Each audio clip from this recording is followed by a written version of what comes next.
Hello दोस्तों, welcome back to our channel. तो आज हम लोग जो सीरीज स्टार्ट करने जा रहे हैं वो बीटीटीएस यूनिवर्स से कनेक्ट होने वाली है, जिसका नाम दी ड्रैगन प्रिंस ऑफ युआन है, जो कि द ग्रेट रूलर और मचा यूनिवर्स की ही तरह आगे जाकर बीटीटीएस से कनेक्ट होने वाली है। इस सीरीज में हमारा मेन कैरेक्टर प्रिंस युआन होने वाला है, जिसके पास होली ड्रैगन स्पिरिट की पावर्स होंगी। तो चलिए अब ड्रैगन प्रिंस युआन की आगे की जर्नी स्टार्ट करते हैं। तो एपिसोड की शुरुआत में हमें द ग्रेट जाओ डायनेस्टी के इंपीरियल पैलेस का सीन दिखाया जाता है, जहाँ आज प्रिंस युआन की हालत बहुत ही ज्यादा खराब थी और प्रिंस युआन की मदद, जो कि द ग्रेट जाओ डायनेस्टी की क्वीन थी, वो अपनी पावर्स का यूज करते हुए वहाँ पे अपने बेटे युआन को ठीक करने की कोशिश कर रही थी। असल में प्रिंस युआन को आज से कुछ साल पहले एक बहुत ही खतरनाक पॉइजन दिया गया था, जिसके चलते हर 3 साल बाद प्रिंस युआन की बॉडी के अंदर वो पॉइजन एक्टिवेट हो जाया करता था। और जब जब वो पॉइजन एक्टिवेट होता था, हर बार प्रिंस युआन की हालत बहुत ही ज्यादा खराब हो जाया करती थी। लेकिन अब की बार वाला पॉइजन अटैक पिछले वाले सभी अटैक से बहुत ही ज्यादा खतरनाक दिखाई दे रहा था, क्योंकि क्वीन की बहुत ज्यादा मेहनत करने के बावजूद भी वो पॉइजन शांत होने का नाम ही नहीं ले रहा था। और क्वीन के भी बार बार कोशिश करने की वजह से अब धीरे धीरे उनकी हालत भी वहाँ पे खराब होने लगी थी। और तभी हम देखते हैं कि अचानक वो पॉइजन प्रिंस युआन की बॉडी से बाहर निकलते हुए ऊपर आसमान में चला गया था, जिसने वहाँ पे एक बहुत ही खतरनाक ड्रैगन स्पिरिट का रूप ले लिया था। इवन उस पॉइजन के ओवर प्रेशर की वजह से क्वीन भी खिसकते हुए प्रिंस युआन से पीछे चली गई थी। जबकि जैसे ही वो पॉइजन वहाँ पे एक ड्रैगन का रूप लेता है, तो अचानक उस ड्रैगन के ऊपर एक थंडर लाइटनिंग आके गिरती है, जिसकी वजह से वो ड्रैगन दोबारा वहाँ पे पॉइजन में चेंज हो गया था। और चेंज होते ही वो सीधे नीचे आते हुए दोबारा वहाँ पे प्रिंस युआन की बॉडी के अंदर चला गया था, जिसमें प्रिंस युआन को बहुत ही ज्यादा पेन हो रहा था। और अपने बच्चे को वहाँ पे इतनी ज्यादा तकलीफ में देखकर प्रिंस युआन के माता पिता वहाँ पे बहुत ही ज्यादा दुखी दिखाई दे रहे थे, क्योंकि इतना ज्यादा पावरफुल होने के बावजूद भी वो अपने बेटे के लिए कुछ नहीं कर पा रहे थे। इसी तरह वो पॉइजन लगातार वहाँ पे प्रिंस युआन की बॉडी के ऊपर अटैक करता रहता है और धीरे धीरे वो खुद ही शांत होने लगा था। पर जब तक वो पॉइजन पूरी तरह से शांत होता है, तब तक प्रिंस युआन की हालत बहुत ही ज्यादा खराब हो चुकी थी। इवन वो वहाँ पे बेहोश भी हो चुका था। और जैसे ही प्रिंस की बॉडी वहाँ पे शांत होती है, तो अचानक एक अल्केमी मास्टर उसे चेक करने के लिए आगे आता है। और प्रिंस युआन को अच्छी तरह से चेक करने के बाद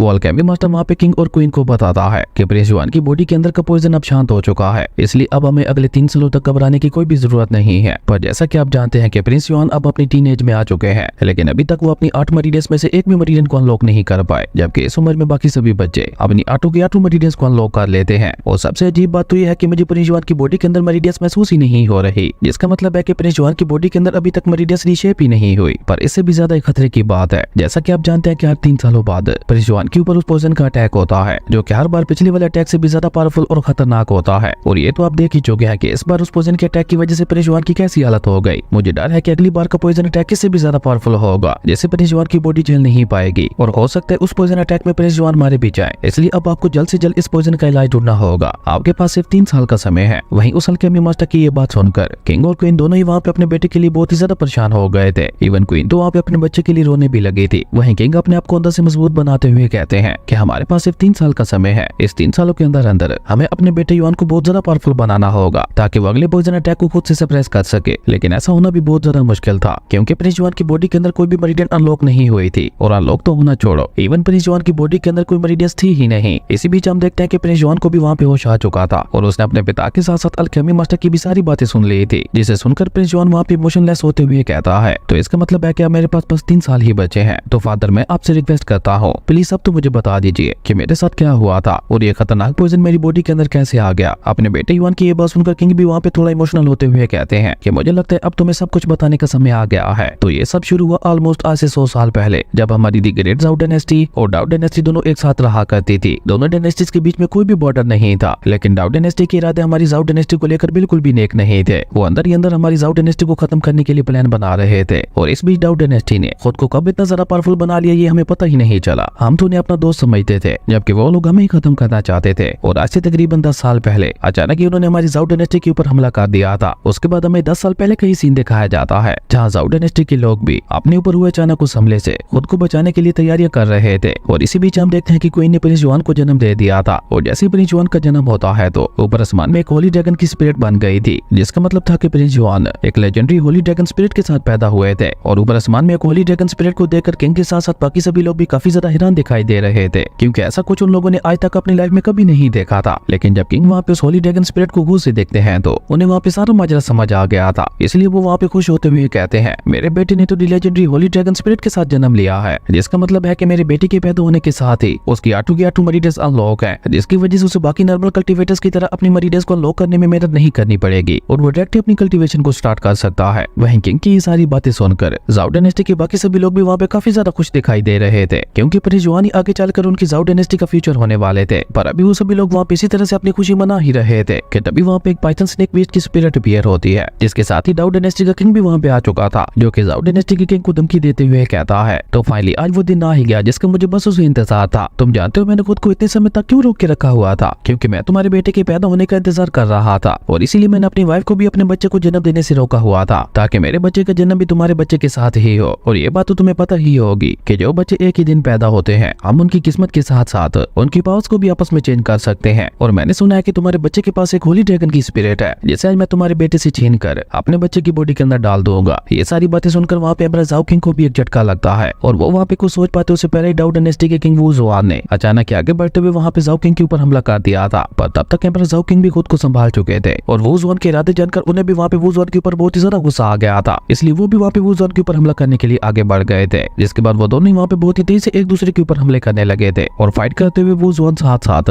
एम्परर जाओ किंग से ये भी कह रहा था कि आज मैं अपनी डाउ डायनेस्टी की किस्मत को चेंज करके रहूंगा। और उन दोनों के साथ साथ वहाँ पे दोनों डायनेस्टी के लोगों में भी बहुत ही खतरनाक लेवल की जंग चल रही थी। वहीं दूसरी तरफ वू जुआन एम्परर जाओ किंग के ऊपर भारी पड़ रहा था और साथ साथ उनसे कह रहा था कि मेरी वाइफ पिछले 3 साल से प्रेग्नेंट थी, लेकिन मैंने उसे इसी दिन के लिए रोक के रखा हुआ था और आई फाइनली उसने ट्विंस को जन्म दिया है और उनमें से एक ही किस्मत में तुम्हारे बेटे की होली ड्रैगन स्पिरिट होने वाली है। जिसमें मास्टर जाओ किंग जिनकी हालत अब धीरे धीरे वहाँ पे खराब होने लगी थी, वो गुस्से से वहाँ पे चलाते हुए वू जुआन से कहते हैं कि होली ड्रैगन स्पिरिट कभी भी तुम्हारे जैसे धोखेबाजों की नहीं हो सकती। जिसपे हम देखते हैं कि वू जुआन वहाँ पे बहुत ही ज्यादा खतरनाक सोर्ड फॉर्मेशन बनाते हुए कहता है कि तुम्हारी इस गलतफहमी को आज मैं तुम्हारे साथ ही खत्म कर दूंगा। पर कभी क्योंकि हम दोनों बहुत ही अच्छे दोस्त हुआ करते थे, इसलिए मैं तुम्हें एक और मौका देना चाहता हूँ। चुपचाप अपने बेटे की होली ड्रैगन स्पिरिट मेरे हवाले कर दो तो आज मैं यहाँ पे तुम्हारी जाओ डायनेस्टी को छोड़ दूंगा। लेकिन हम देखते हैं कि मास्टर जाओ किंग भी वहाँ पे अपने स्पेस से अपनी एक फॉरबिडन टेक्निक को एक्टिवेट करते हुए कहते हैं कि इस बारे में तो सोचना भी मत। और ये कहकर मास्टर जाओ किंग ने अपने स्पेस से वहाँ पे वू जुआन के ऊपर एक बहुत ही ज्यादा पावरफुल जानलेवा हमला कर दिया था और सेम मास्टर जाओ किंग की तरह वू जुआन ने भी वहाँ पे मास्टर जाओ किंग के ऊपर एक जानलेवा हमला कर दिया था। और जैसे ही उन दोनों के अटैक्स आपस में टकराते हैं तो वहाँ पे इतनी ज्यादा पावरफुल शॉक वेव्स निकलने लगी थी कि धीरे धीरे वो पूरी जगह ही टूटने लगी थी। वहीं दूसरी तरफ डाउ डायनेस्टी की आर्मी भी अब जाओ डायनेस्टी के ऊपर भारी पड़ने लगी थी और तभी मास्टर जाओ किंग को वहाँ पे अपने एक सोल्जर की आवाज सुनाई देती है, जो कि वहाँ पे चलाते हुए कह रहा था सिटी गेट टूट गया है। ये सुनते ही मास्टर जाओ किंग का सारा ध्यान उसी तरफ चला गया था और वो जुआन इसी मौके की तलाश में था। जैसे ही मास्टर जाओ किंग का ध्यान वहाँ पे भटकता है तो उसने अचानक वहाँ पे अपने अटैक के पावर को बढ़ा दिया था, जो कि सीधा वहाँ पे मास्टर जाओ किंग के अटैक को जीतता हुआ जाकर उन्हें हिट कर गया था। जिसके साथ ही मास्टर जाओ किंग उड़ते हुए वहाँ से काफी पीछे जा गिरे थे और इसके साथ ही उनकी हालत बहुत ज्यादा खराब हो गई थी। इवन अब तो उनमें फाइट करने की ताकत भी नहीं बची थी, जो देखकर वो जुआन वहाँ पे एक बार फिर से मास्टर जाओ किंग के पास आते हुए कोल्ड टूर में कहता है मैं तुमसे आखिरी बार कह रहा हूँ, अगर तुम अपनी जाओ डायनेस्टी और अपने लोगों को बचाना चाहते हो तो चुपचाप अपने बेटे की होली ड्रैगन स्पिरिट मेरे हवाले कर दो। अगर तुमने यहाँ पे अपने बेटे की होली ड्रैगन स्पिरिट मेरे हवाले कर दी तो मैं तुमसे वादा करता हूँ मेरी डाउ डायनेस्टी तुम्हारी जाओ डायनेस्टी को परेशान नहीं करेगी। पर अगर तुम ऐसा करने के लिए मना करते हो तो आज मैं यहाँ पे तुम्हारे साथ साथ तुम्हारी जाओ डायनेस्टी के हर एक मेंबर को खत्म कर दूंगा। वो जुआन की ये बात सुनते ही मास्टर जाओ किंग भी वहाँ पे सोच में पड़ गए थे, क्योंकि वो सिर्फ अपने बच्चे के लिए अपनी पूरी जाओ डायनेस्टी की जान खतरे में नहीं डाल सकते थे। इसलिए मास्टर जाओ किंग वू जुआन की बात मानते हुए अपने बेटे को लाकर उसके हवाले कर देते हैं और वू जुआन मास्टर जाओ किंग को एक फॉरबिडन प्लेटफॉर्म के ऊपर रखने के लिए कहते हैं। और जैसे ही मास्टर जाओ किंग अपने बच्चे को वहाँ पे रखते हैं तो वू जुआन अचानक वहाँ पे अपनी एक फॉरबिडन टेक्निक का यूज करते हुए एक एंशिएंट फॉर्मेशन को बनाने लगा था, जिसकी मदद से देखते ही देखते उसने प्रिंस जुआन की बॉडी से उसकी होली ड्रैगन स्पिरिट को बाहर निकाल लिया था। और जैसे ही वो होली ड्रैगन स्पिरिट बाहर आती है तो पाइथन स्नेक बीस्ट की स्पिरिट और स्पैरो बीस्ट की स्पिरिट दोनों वहाँ पे उस होली ड्रैगन स्पिरिट के ऊपर हमला करने लगी थी। लेकिन हम देखते हैं कि वो होली ड्रैगन स्पिरिट अकेले ही वहाँ पे दोनों के ऊपर भारी पड़ रहा था, जो देखकर मास्टर वू जुआन ने वहाँ पे उस होली ड्रैगन स्पिरिट के ऊपर अपनी सोर्ड से एक बहुत ही ज्यादा पावरफुल हमला करते हुए उसे वहाँ पे कमजोर कर दिया था। और इस मौके का फायदा उठाकर उस पाइथन स्नेक बीस्ट और स्पैरो बीस्ट ने वहाँ पे उस होली ड्रैगन स्पिरिट की पावर को ऑब्जर्व करना शुरू कर दिया था, जो देखकर वू जुआन वहाँ पे एक डेविल स्माइल करते हुए कहता है कि पाइथन स्नेक बीस्ट के साथ साथ स्पैरो बीस्ट और होली ड्रैगन की स्पिरिट भी मेरे पास आ गई है और इन तीनों खतरनाक स्पिरिट्स के मेरे पास होते हुए कोई भी मेरे साथ पंगा लेने के बारे में सोच भी नहीं सकता। अब मैं इस पूरे कॉन्टिनेंट के ऊपर राज करूंगा। और अभी वू जुआन वहाँ पे ये सब कहते हुए खुश हो ही रहा था कि तभी उसकी नजर वहाँ पे प्रिंस जुआन के ऊपर पड़ती है, जिससे भले ही उसकी होली ड्रैगन स्पिरिट ले ली गई थी पर अभी भी उसे वहाँ पे चारों तरफ से एक होली ऑरा ने घेर रखा था, जो कि धीरे धीरे वहाँ पे प्रिंस जुआन को हील कर रहा था, क्योंकि उस होली ड्रैगन के चले जाने की वजह से प्रिंस जुआन की मरीडस बहुत ही बुरी तरह से डैमेज हो चुकी थी। ये देखते ही वू जुआन को वहाँ पे अपने मन ही मन में बहुत ज्यादा डर लगने लगा था। वो खुद से ही कहता है कि इस बच्चे से निकल रहा ये पावरफुल ऑरा न जाने क्यों मुझे बहुत ही ज्यादा डर का एहसास करवा रहा है। मुझे लगता है ये लड़का फ्यूचर में चलकर मेरे लिए बहुत बड़ी मुसीबत बन सकता है, इसलिए मुझे हमेशा हमेशा के लिए इसे डिसेबल बना देना चाहिए। और ये कहकर वू जुआन ने डायरेक्टली वहाँ पे प्रिंस जुआन की मरीडस के ऊपर अटैक करते हुए उन्हें वहाँ पे पूरी तरह से डिस्ट्रॉय कर दिया था। और आज जो प्रिंस जुआन की हालत थी उस सब का जिम्मेदार वू जुआन ही था। अपने पिता की ये सारी बातें सुनते ही प्रिंस जुआन को वहाँ पे अपने माता पिता के लिए बहुत ज्यादा बुरा लगने लगा था। और ऊपर से वो अल्केमी मास्टर वहाँ पे प्रिंस जुआन को बताते हैं कि तुम्हारी मदद तुम्हारे पॉइजन को ठीक करने के लिए अपनी सारी पावर्स लगा देती है, जिसकी वजह से उनका लाइफ साइकिल भी घटते हुए छोटा होता जा रहा है। ऐसा समझ लो कि अब तक तुम जो जी रहे हो वो तुम्हें तुम्हारी माँ की दी हुई जिंदगी है, क्योंकि तुम्हें ठीक करते करते उनका लाइफ साइकिल इतना छोटा हो गया है। क्या वो मुश्किल से 10 साल ही और जिंदा रह पाएगी? और अगर एक बार और वो पॉइजन अटैक तुम्हारे ऊपर होता है तो इस बार तुम्हें ठीक करने के चक्कर में तुम्हारी माँ ही खत्म हो जाएगी। इसलिए अब तुम्हारी बारी है अपने माता पिता के लिए कुछ करने की। वहीं ये सारी बातें सुनते हुए प्रिंस जुआन की आंखें वहाँ पे गुस्से से लाल हो गई थी। उसे इतना गुस्सा आज तक कभी नहीं आया था,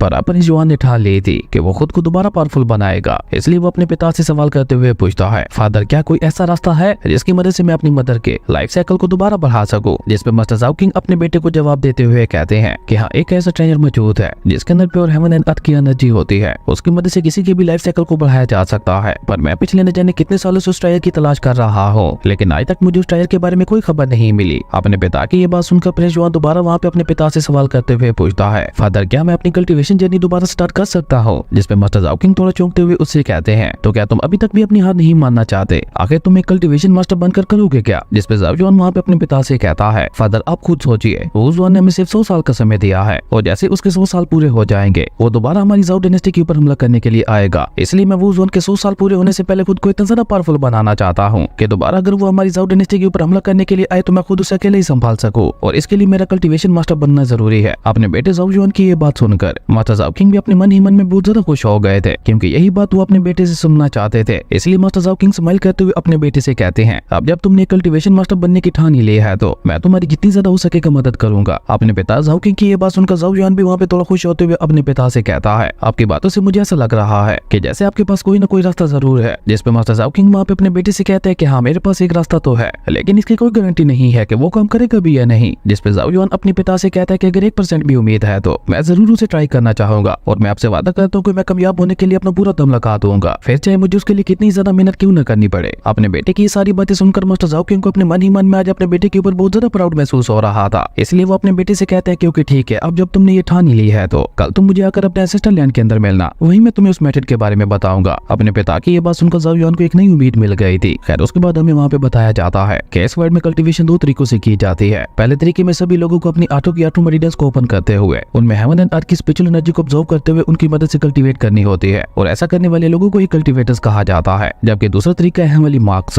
इस मेथड में कुछ अलग अलग हेवनली सिंबल्स को बॉडीज के अलग अलग पार्ट्स के ऊपर बनाया जाता है, जिनकी मदद से अपनी बॉडी के एक खास हिस्से की पावर को भी बढ़ाया जा सकता है। फॉर एग्जाम्पल जाओ जुआन अगर एक लाइटनिंग हेवनली मार्क को अपने पैरों के ऊपर लगा लेता तो उसकी स्पीड बहुत ही ज्यादा तेज हो जाती, इवन फिर एक नॉर्मल कल्टीवेटर भी उसका सामना नहीं कर सकता था। तो इसी से आप अंदाजा लगा सकते हैं कि ये हेवनली सिंबल्स कितने ज्यादा पावरफुल होते हैं। लेकिन इस वर्ल्ड में हेवनली सिंबल्स को ज्यादा वैल्यू नहीं दी जाती, क्योंकि एक तो इन्हें सीखना बहुत ज्यादा मुश्किल था, दूसरा लोगों को ये ज्यादा ताकतवर नहीं लगते थे। पर इन हेवनली सिंबल्स की असल ताकत को सिर्फ वही लोग ही समझ पाते थे जिन्हें इन हेवनली सिंबल्स के बारे में थोड़ी बहुत नॉलेज थी। और क्योंकि जाओ जुआन की मरीडस बचपन में ही डिस्ट्रॉय कर दी गई थी, इसलिए मास्टर जाओ किंग बचपन से ही अपने बेटे से उन हेवनली मास्क को बनाने की प्रैक्टिस करवा रहे थे, क्योंकि इसके अलावा जाओ जुआन को खुद को पावरफुल बनाने का कोई रास्ता भी तो नहीं था। उसके बाद सीन चेंज होता है, हमें द ग्रेट जाओ एकेडमी का सीन दिखाया जाता है, जहाँ पे एक मास्टर अपने सभी डिसेबल्स को उन हेवनली मास्क को बनाने की ट्रेनिंग दे रहे थे। लेकिन हम देखते हैं कि वहाँ पे बैठे हुए किसी भी डिसेबल को इन हेवनली मास्क को सीखने में कोई भी दिलचस्पी नहीं थी। पर जाओ जुआन को ये हेवनली मास्क बहुत ही ज्यादा दिलचस्प लगते थे, इसलिए वो अपने पूरे फोकस के साथ वहाँ पे उन हेवनली मास्क को बनाने में लगा हुआ था। और देखते ही देखते जाओ जुआन ने वहाँ पे अपने सामने एक बॉडी लाइटनिंग हेवनली मार्क को क्रिएट कर लिया था, जिसके इस्तेमाल करते हुए कोई भी पर्सन अपनी स्पीड को बहुत ज्यादा बढ़ा सकता था। इवन ऐसे लोग भी जो कल्टीवेशन नहीं कर पाते, अगर उनकी बॉडीज के ऊपर भी ये सिंबल्स बना दिए जाते तो वो भी एक कल्टीवेटर की तरह कहीं ज्यादा पावरफुल हो जाते। तभी हम देखते हैं कि वहाँ पे यूवी नाम की एक लड़की जाओ जुआन से मिलने के लिए आती है, जिसे देखते ही जाओ जुआन वहाँ पे उसे सवाल करते हुए पूछता है, यूवी अब तुम्हारे ग्रैंडफादर कैसे हैं? जिस पे यूवी भी स्माइल करते हुए जाओ जुआन को बताती है कि अब तो ग्रैंडफादर की तबीयत पहले से काफी ज्यादा अच्छी है और ये सब सिर्फ और सिर्फ आपकी वजह से ही हो पाया है। इवन मेरे ग्रैंडफादर आपको और आपके पिता का शुक्रिया अदा करने के लिए आप लोगों को खाने पे भी बुलाने वाले हैं। यूवी की मुलाकात जाओ जुआन से आज से कुछ साल पहले हुई थी। असल में यूवी का ताल्लुक एक गरीब परिवार से था और आज से 1 साल पहले जब उसके ग्रैंडफादर की तबीयत खराब हुई थी तो वो अलग अलग अल्केमी मास्टर्स को बुलाने के लिए भाग दौड़ कर रही थी। लेकिन क्योंकि यूवी के पास इतने ज्यादा पैसे नहीं थे कि वो किसी भी अल्केमी मास्टर का खर्च उठा पाती, इसलिए कोई भी अल्केमी मास्टर यूवी की मदद करने के लिए तैयार ही नहीं था। और उस समय जाओ जुआन ने वहाँ पे यूवी की मदद की थी। जाओ जुआन ने न सिर्फ वहाँ पे यूवी के ग्रैंडफादर की जान बचा ली थी, बल्कि उसी के साथ साथ उसका एडमिशन भी अपने साथ जाओ एकेडमी में करवा लिया था। और एकेडमी में आने के बाद यूवी का असल टैलेंट बाहर आने लगा था। उसने सिर्फ 1 साल के अंदर ही यहाँ के सभी पुराने डिसेबल्स को भी पीछे छोड़ दिया था, जिसके लिए जाओ जुआन बहुत ही ज्यादा खुश था। वो यूवी की तारीफ करते हुए कहता है कि इसी तरह से हार्ड प्रैक्टिस करती रहो। आज से ठीक 2 महीने बाद यहाँ पे इनर एकेडमी में जाने के लिए एक बहुत बड़ा टेस्ट होने वाला है। अगर तुमने उस टेस्ट को पास कर लिया तो तुम डायरेक्ट यहाँ से इनर एकेडमी में चली जाओगी। पर अभी जाओ जुआन यूवी से ये सब कह ही रहा था कि तभी पीछे से जूलिंग नाम के एक लड़का वहाँ पे यूवी का मजाक उड़ाते हुए कहता है कि मुझे तो नहीं लगता कि यूवी उस टेस्ट में पार्टिसिपेट भी कर पाएगी। और यहाँ पे जूलिंग ने यूवी का जेट टोकन भी अपने हाथ में पकड़ रखा था, जो देखकर तो जाओ जुआन को भी वहाँ पे थोड़ी हैरानगी होती है और वो मिस यूवी से उसके बारे में सवाल करते हुए पूछता है, यूवी आखिर तुम्हारा जेट टोकन ज़ू के हाथों में क्या कर रहा है? जिसपे हम देखते हैं कि यूवी की बजाय एक लिंगशी नाम का लड़का आगे आकर ज़ाओ युआन को बताता है कि असल में ऐसे कुछ दिन पहले क्लास में ही ज़ोलिंग तुम्हारे पिता और तुम्हारी फैमिली की बेइज्जती कर रहा था, जो कि यूवी को बिल्कुल भी पसंद नहीं आ रहा था। और जब यूवी ने ज़ोलिंग और उसके साथियों को ऐसा करने के लिए मना किया तो उन लोगों ने वहाँ पे यूवी को चैलेंज कर दिया, जैसे यूवी ने भी वहाँ पे खुशी खुशी मान लिया था। और यूवी ने शर्त रखी कि अगर वो ये फाइट जीत गई तो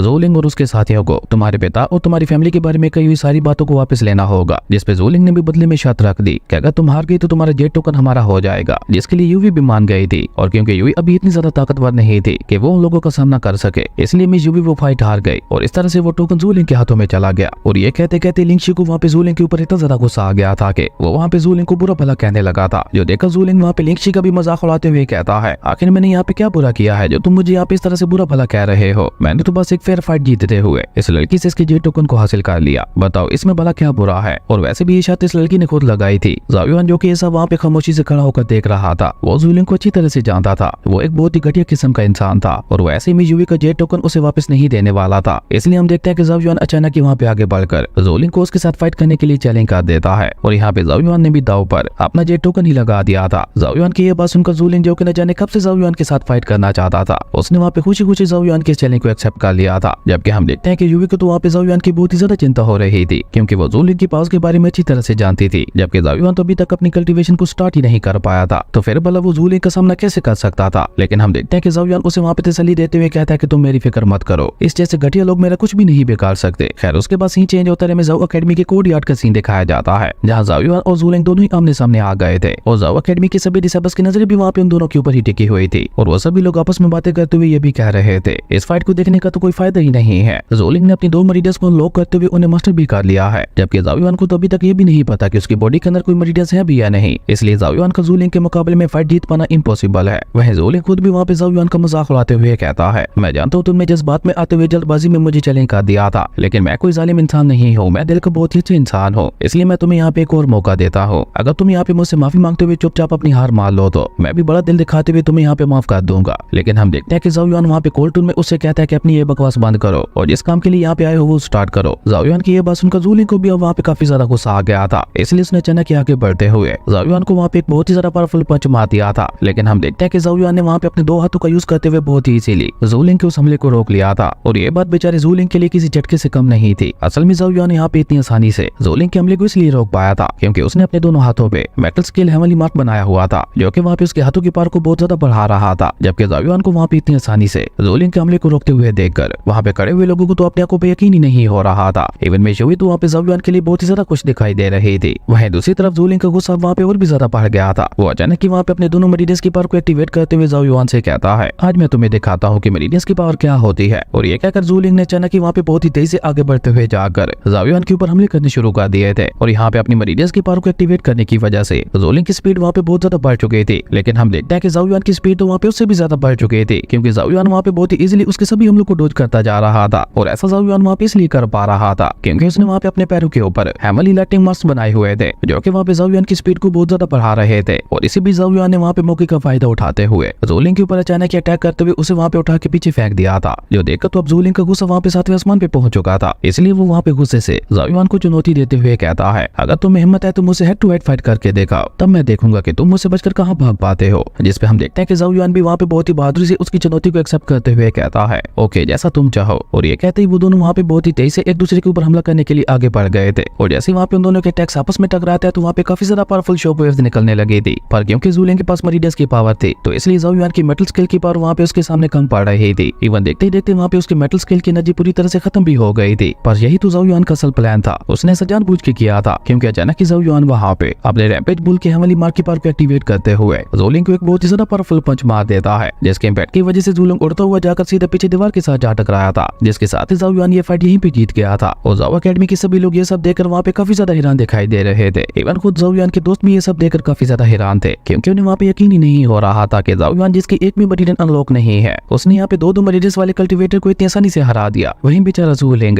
जिसके ज़ाओ युआन के सिर्फ इस एक अटैक में ही हालत खराब हो चुकी थी। ज़ाओ युआन वहाँ पे उसके पास जाते हुए उससे कहता है, मुझे तो लगा था कि तुम्हारे साथ फाइट करने में मुझे थोड़ी बहुत परेशानी होगी, लेकिन तुम तो बहुत ही ज्यादा कमजोर निकले। मैं तुम्हें सजेस्ट करता हूँ कि तुम आने वाली कंपटीशन में हिस्सा मत ही लेना, वरना उस कंपटीशन में हर कोई तुम्हें घंटे की तरह बचाता ही रहेगा। देगा। और ये कहकर ज़ाओ युआन वहाँ पे मिस यूवी की जेट टोकन को लेते हुए वहाँ से वापस मिस यूवी के पास आ गया था। उसके बाद दोबारा से सीन चेंज होता है, जहाँ पे हम ज़ाओ युआन और मिस यूवी को आपस में बात करते हुए देखते हैं, जहाँ ज़ाओ युआन उसे उसका जेट टोकन वापस देते हुए उससे कहता है कि अब दोबारा से इसे कहीं मत खो देना। जिसपे मिस यूवी स्माइल करते हुए ज़ाओ युआन का शुक्रिया अदा करती है और वो वहाँ पे ज़ाओ युआन की तारीफ करते हुए कहती है, मैं वाकई बहुत ज्यादा खुशकिस्मत हूँ जो मुझे तुम्हारे जैसा एक इतना अच्छा दोस्त मिला है। खैर उसके बाद वो दोनों वहाँ पे इसी तरह से आपस में बातें करते हुए एक दूसरे को अलविदा कहकर वहाँ से अपने अपने घर की तरफ निकल गए थे। उसके बाद हमें ज़ाओ एकेडमी के पीछे वाले एरिया का सीन दिखाया जाता है, जहाँ पे लिंगशी ज़ू लिंग को बहुत ही बुरी तरह से पीट रहा था। और यहाँ पे हमें पता चलता है कि असल में तो ये सारा प्लान लिंगशी का ही था। वो ज़ाओ युआन से बहुत ही ज्यादा चलता था। ऐसा समझ लें कि उसे इस दुनिया में सबसे ज्यादा नफरत ज़ाओ युआन से ही थी, इसलिए उसने ज़ू लिंग के साथ मिलकर ज़ाओ युआन को बेइज्जत करने के लिए ये प्लान बनाया था, ताकि वो सबके सामने प्रिंस युआन की बेइज्जती कर सके। लेकिन ज़ू लिंग ने फाइट में हारकर लिंगशी का सारा प्लान ही चौपट कर दिया था। इसलिए लिंगशी वहाँ पे ज़ू लिंग को बहुत ही बुरी तरह से पीट रहा था। और ये सब दूर से खड़ा होकर क्यू नाम के एक लड़का भी देख रहा था, जो कि लिंगशी की तरह ही ज़ाओ युआन को बिल्कुल भी पसंद नहीं करता था। उसके बाद सीन चेंज होता है, हमें एंसेस्टर लैंड का ही सीन दिखाया जाता है, जहाँ पे ज़ाओ युआन अपने फादर ज़ाओ किंग के साथ वहाँ पे आया हुआ था। वहाँ पे माता ज़ाओ किंग अपने बेटे ज़ाओ युआन को बताते हैं कि मुझे अपने एंसेस्टर से पता चला था कि हमारे इस एंसेस्टर लैंड में एक ऐसी एंशिएंट फॉर्मेशन मौजूद है जो कि हमारी किसी भी मुसीबत को हल करने की ताकत रखती है। इसलिए अगर तुम यहाँ पे अपने ब्लड का यूज करते हुए इस फॉर्मेशन को एक्टिवेट कर लेते हो तो मुझे उम्मीद है ये एंशिएंट फॉर्मेशन तुम्हारी मरीडियंस का भी कोई ना कोई इलाज बता ही देगी। पर तुम्हें ये बात जितनी ज्यादा सुनने में आसान लग रही है, असल में एंशिएंट फॉर्मेशन को एक्टिवेट करना उतना ही ज्यादा मुश्किल है। इस बात का अंदाजा तुम इसी से लगा लो कि आज तक हमारी ज़ाओ फैमिली की हिस्ट्री में कोई भी एंशिएंट फॉर्मेशन को एक्टिवेट नहीं कर पाया। पर तुम यहाँ पे अपनी किस्मत आजमा सकते हो सकता है ये फॉर्मेशन तुम्हारी लाइफ बदल दे और तुम्हारी ब्लड लाइन को पहचानते हुए तुम्हारी मरीडियंस को दोबारा ठीक कर दे। अपने पिता ज़ाओ किंग की ये सारी बातें सुनकर ज़ाओ युआन ने भी वहाँ पे खुद को अंदर से मजबूत बनाते हुए अपने खून का एक ड्रॉप उसी एंशिएंट फॉर्मेशन के ऊपर गिरा दिया था। लेकिन हम देखते हैं कि वहाँ पे काफी ज्यादा देर गुजर जाने के बावजूद भी ज़ाओ युआन के ब्लड ड्रॉप से कुछ भी नहीं होता, जो देखकर बेचारा ज़ाओ युआन वहाँ पे काफी ज्यादा उदास हो गया था, क्योंकि ये एंशिएंट फॉर्मेशन ही उसकी आखिरी उम्मीद थी जो कि अब यहाँ पे टूट चुकी थी। पर हम देखते हैं कि ज़ाओ युआन अभी वहाँ पे सैड हो ही रहा था कि तभी अचानक ही वो फॉर्मेशन वहाँ पे एक्टिवेट हो गई थी और देखते ही देखते उस एंशिएंट फॉर्मेशन ने वहाँ पे ज़ाओ युआन को अपने अंदर ले लिया था। जबकि मास्टर ज़ाओ किंग तो ये सब देखते हुए वहाँ पे काफी ज्यादा हैरान दिखाई दे रहे थे, क्योंकि आज से पहले कभी भी उन्होंने इस एंशिएंट फॉर्मेशन को एक्टिवेट होते हुए नहीं देखा था। और तभी देखते ही देखते उस एंशिएंट फॉर्मेशन से एक बैरियर ने बाहर निकलते हुए वहाँ पे ज़ाओ युआन को अपने अंदर ले लिया था। और उस बैरियर के अंदर ज़ाओ युआन के ऊपर वहाँ पे थंडर लाइटनिंग भी गिरने लगी थी, जिनसे बचने के लिए ज़ाओ युआन वहाँ पे फॉर्मेशन के अंदर ही बहुत ही तेजी से मूव करने लगा था।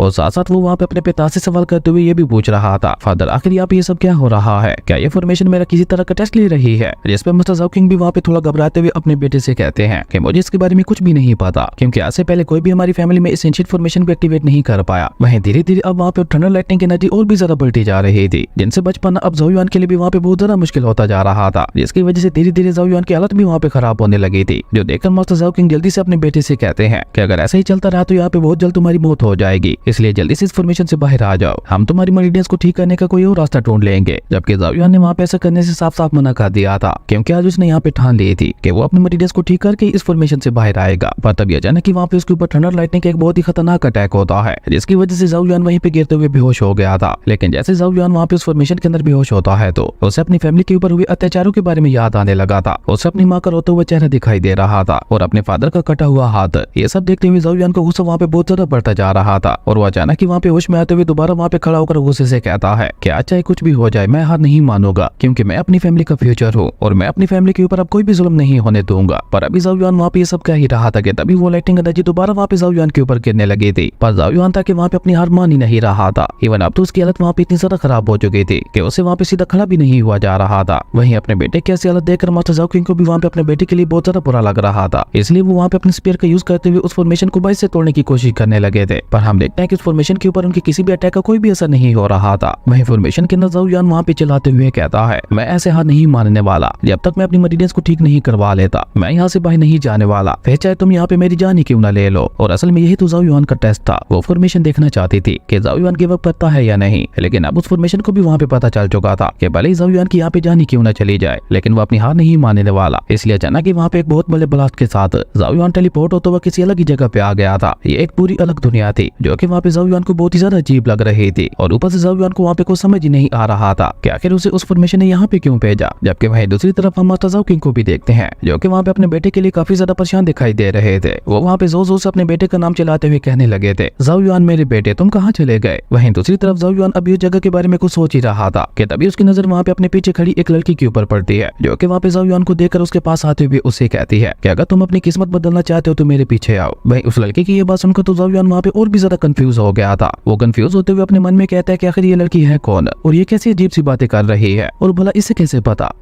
कैसे पता चला कि मैं यहाँ पे अपनी किस्मत को चेंज करने के लिए आया हूँ। और यही सब सोचते हुए ज़ाओ युआन वहाँ पे लगातार उस लड़की जिसका नाम याओ याओ था उसे घूरने लगा था। तभी अचानक ज़ाओ युआन वहाँ पे खुद को शांत करवाते हुए मैं याओ याओ से सवाल करते हुए पूछता है, क्या आप मुझे बता सकते हैं कि अभी मैं कहाँ पे हूँ? क्योंकि अभी थोड़ी देर पहले तो मैं अपने फादर के साथ अपने एसेटर लैंड पे था, फिर अचानक से मैं यहाँ पे कैसे आ गया? ज़ाओ युआन की ये बात सुनकर भी याओ याओ भी वहाँ पे कुछ सोचते हुए कहती है, तो इसका मतलब है कि ग्रैंडपा ने मुझसे जो बोला था वो सब सच था। वाकई मुझे यहाँ पे एक लड़का मिल गया है जो कि बिल्कुल वैसा ही है जैसा ग्रैंडपा ने कहा था। और ये सब सोचकर वो लड़की वहाँ पे ज़ाओ युआन से बस इतना ही कहती है कि चुपचाप मेरे पीछे आओ, थोड़ी ही देर में तुम्हें अपने सारे सवालों के जवाब मिल जाएंगे। याओ याओ की ये बात सुनकर ज़ाओ युआन भी वहाँ पे कुछ सोचते हुए चुपचाप वहाँ पे उस लड़की के पीछे जाने लगा था। और तभी अचानक ज़ाओ युआन वहाँ पे एक बार फिर से मिस याओ याओ से सवाल करते हुए पूछता है, मिस क्या मुझे अपना नाम बता सकते हैं ताकि हम दोनों को यहाँ पे आपस में बात करने में आसानी हो सके? लेकिन मिस याओ याओ ने तो उसे वहाँ पे अपना नाम बताने से भी मना कर दिया था। और तभी मिस याओ अपने पेट जो कि एक डॉगी था उसे कहती है, टुंग टुंग जल्दी चलो, ग्रैंडपा हमारा वेट कर रहे होंगे। वहीं ज़ाओ युआन को वो वहाँ पे बहुत ही ज्यादा क्यूट लगता है, इसलिए जैसे ही वो उसे वहाँ पे छूने की कोशिश करता है तो लेकिन टुनटुन ने वहाँ पे गुस्से से पास में ही पड़ी एक बहुत बड़ी चट्टान के ऊपर अटैक करते हुए उसे वहाँ पे राख में बदल दिया था। और टुनटुन की ऐसी खतरनाक पावर को देखकर तो बेचारा ज़ाओ युआन भी वहाँ पे थोड़ा डर गया था। लेकिन अब क्योंकि ज़ाओ युआन के पास उनके पीछे जाने के अलावा और कोई भी रास्ता नहीं था, इसलिए ज़ाओ युआन भी वहाँ पे मिस याओ का पीछा करते हुए उसके पीछे जाने लगा था। उसके बाद सीन चेंज होता है, हमें उसी जंगल के बीचों बीच एक छोटा सा घर दिखाया जाता है। और ये घर किसी और का नहीं बल्कि मिस याओ का ही था, जो कि ज़ाओ युआन को अपने साथ लेकर वहाँ पे पहुंच चुकी थी। और मिस याओ वहाँ पे अपने ग्रैंडफादर के पास आकर उन्हें वहाँ पे बताती है, ग्रैंडफादर जैसा कि आपने बोला था मैं उस लड़की को अपने साथ ले आई हूँ। अपनी पोती की ये बात सुनकर उसके ग्रैंडफादर भी वहाँ पे ज़ाओ युआन को वहाँ पे बहुत ही गौर से देखते हुए उसे कहते हैं, तो तुम ही हो वो लड़के जिसे होली ड्रैगन स्पिरिट ने चुना था। पर कितने अफसोस की बात है कि उस होली ड्रैगन स्पिरिट को तुमसे बचपन में ही छीन लिया गया था, और तब से लेकर अब तक तुम्हारी लाइफ बहुत ही मुश्किल से भरी हुई रही है।